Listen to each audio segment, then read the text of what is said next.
Hi, everybody. Thanks for joining me for this prayerful pause with the pastor. It is a hot one here in Rochester, 80 degrees or something at 9 a.m. Global warming, I guess. And of course, the pantry office has a window and a fan, but no AC. Anyway, um, I want to talk about clutter. We all have it, I think, just to varying degrees.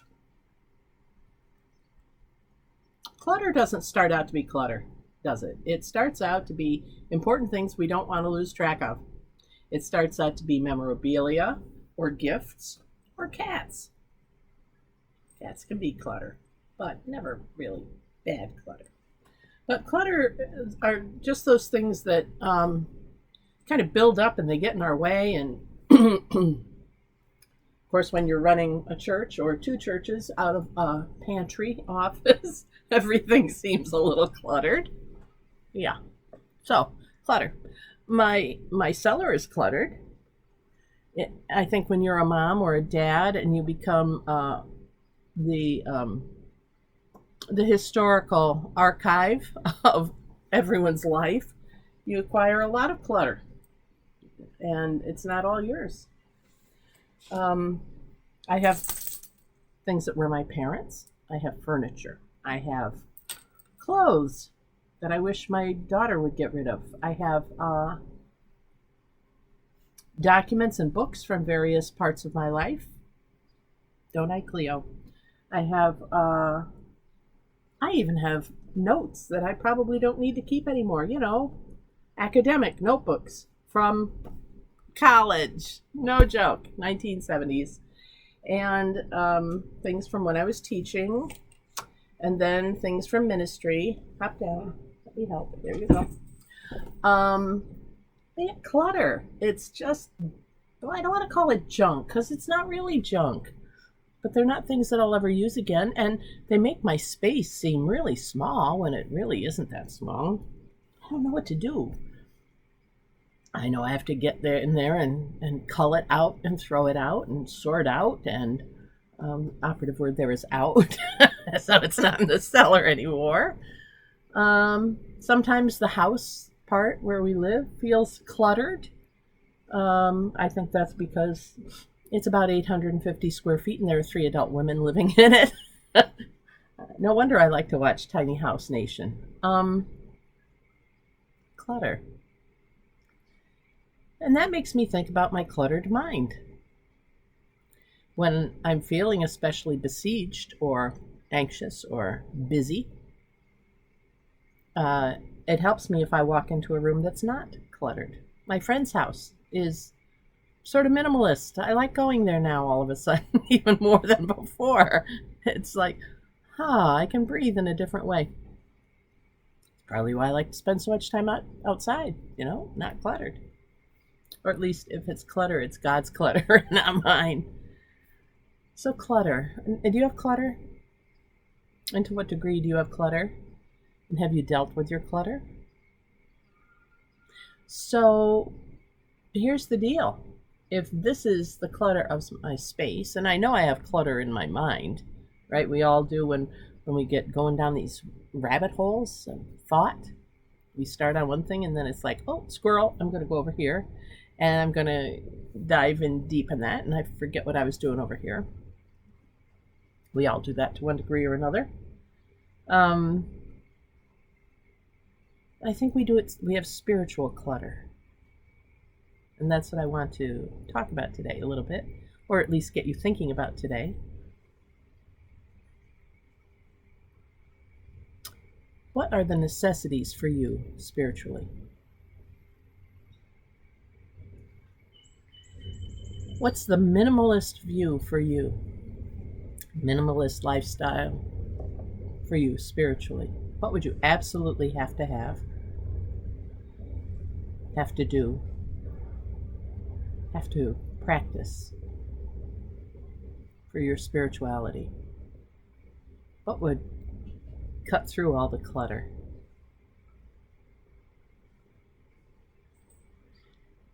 Sometimes when I've done workshops with churches, I'll ask them, what do you have to have in order to worship? What's really, really important for you in order to feel like you have worshiped? And so what is it for you? What is really, really important for you in order to feel that you are connected spiritually? Is it prayer? Is it routine? Is it the Bible? Or conversation with someone? Is it sitting in silence? Is it being with people? Is it nature? Is it music? Either externally or internally, something piece you're thinking about. What is needed for you, for your spirituality? And once you identify that, or maybe a handful of things, does that make it easier to identify what's all the clutter, the spiritual clutter? Maybe you need one or two close friends, but you don't need a huge congregation. Maybe you need communion, but you don't need preaching. Maybe you need a written prayer, something to learn by rote, repetitious prayer, like the rosary. Maybe you need none of that, and spontaneous prayer is where you feel connected, when you just have conversation with God. What is the essence of what you need, and what is clutter? And then, how do you get rid of the clutter? I think I don't know the answer to that. I think maybe the first step is identifying it as clutter. What do I have to keep?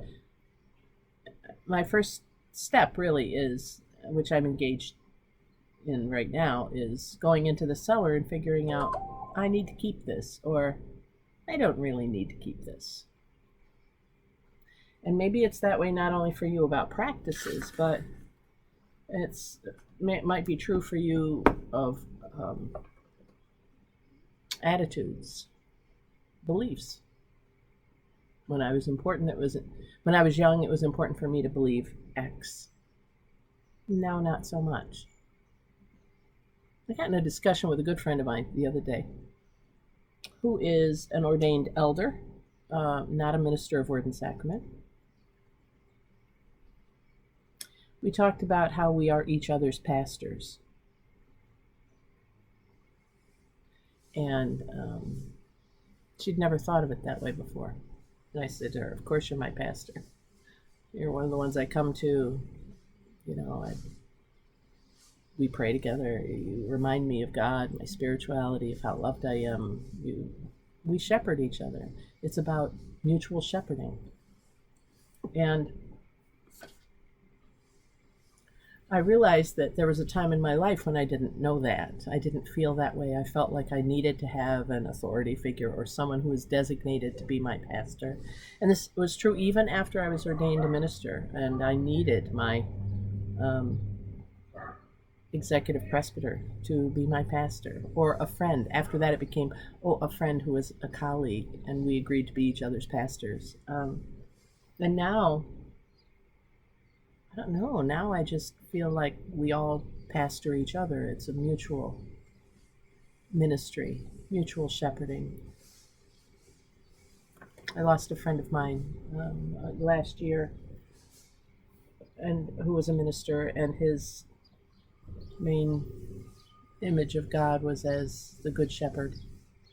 We did a lot of talking in his last few months about shepherding, and it has changed me, and I really understand that about mutual shepherding now. and I'm grateful. And some of the other stuff for me now is clutter, and I just don't need it anymore. So I can set it down and walk away from it. I don't have to be angry with it. I don't have to be disparaging of it if it's important to someone else. It's not for me anymore.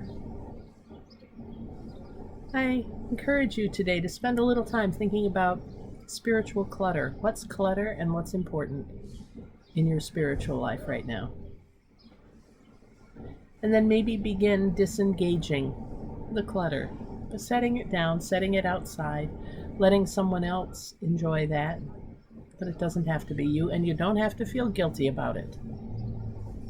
That's the thing about clutter. It has served its purpose,